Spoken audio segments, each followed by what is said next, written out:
Hey guys, Mike here, the Detroit Borg with an unboxing and first look at the new 13-inch MacBook Pro with Retina display. Now this joins the 15-inch version at the top end of Apple's MacBook lineup. So this includes a standard solid-state drive, a thinner and lighter design.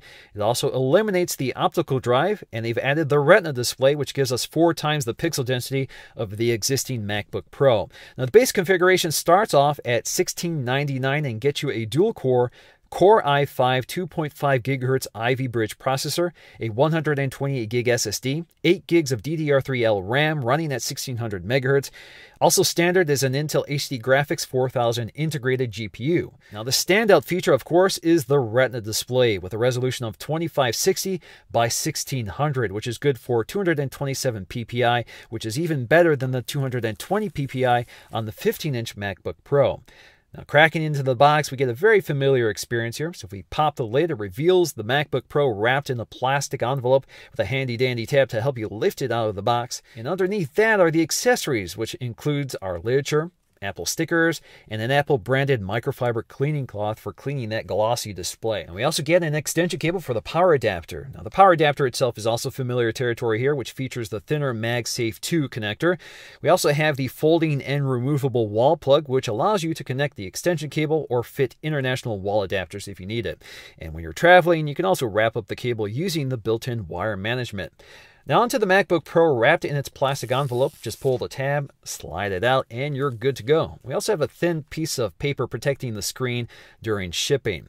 Now the new MacBook Pro is 20% thinner and nearly a pound lighter than the old MacBook Pro, and it definitely makes an impression when you handle it for the first time. Now on the left side we'll find our MagSafe 2 power connector, 2 Thunderbolt ports, a USB 3.0 port, and a headphone jack, which also includes audio input and an optical audio output with the right adapter. Now to the side of that are dual microphones. Now on the 15-inch model, these are hidden in the speaker grills, but on the 13-inch model, they're positioned on the side. Now on the other side, we'll find our second USB 3.0 port, an HDMI connector, and an SD card slot. Now noticeably absent now is an Ethernet port, an IR sensor for a remote control, a battery status indicator, and an optical drive, which are still available on the older MacBook Pros. You can also pick up a Thunderbolt to Ethernet adapter or a USB optical drive if you still need those functions. I personally have no need for them, so I really don't miss them. Now on the bottom, we'll find a single panel held on with some pentalobular screws, and like the 15-inch model, this is not really meant to be user upgradable. The RAM is soldered to the motherboard, and many of the battery cells are glued to the chassis. So if you want more RAM, you better order it when you pick up your MacBook Pro. Now on either side of the lower body, we'll find ventilation, which also acts as structural members to increase strength. Now the hinge is also part of the ventilation system, so if we open the lid, we'll find channels cut into the aluminum unibody. These continue to operate even if the lid is closed. We also get a large glass trackpad with multi-touch, which appears to be the same size as the 15-inch model. The backlit keyboard is also borrowed from the 15-inch model, and at the top we'll find our function keys such as the screen and keyboard lighting controls, OS X function keys like mission control and launcher, media and volume controls, and the power button, which is now integrated into the keyboard instead of being a dedicated button on the body like it used to be. Now the speakers are located behind the keyboard instead of on either side of it like on the 15-inch model. As for backlighting, the keyboard will respond to the ambient light sensor and will turn on and adjust the brightness automatically. You can also override this manually on the keyboard itself. Now, the display features an edge-to-edge glass panel, which is now significantly less reflective, although it doesn't completely eliminate glare. It's just a little more manageable. At the top center of the bezel is a FaceTime HD camera as well as an LED indicator and ambient light sensor.